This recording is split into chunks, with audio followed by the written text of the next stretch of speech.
Sa loob lamang ng 5 taon simula ng manungkulan si Presidente Duterte, aabot na sa halos 30,000 kilometro ng kalsada at halos 6,000 tulay na ang naipagawa ng DPWH sa ilalim ng Build program.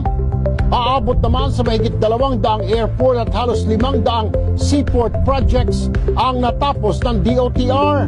Simula 2016 hanggang sa kasalukuyan, nakapagtapos na ang Department of Transportation at ang PPA ng 451 seaport projects.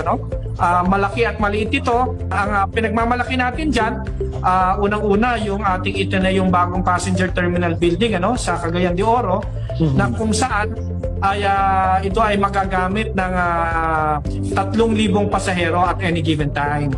Sa mga riles at tren naman, meron ng DOTR na 6 na naglalakihang proyekto. Ito po,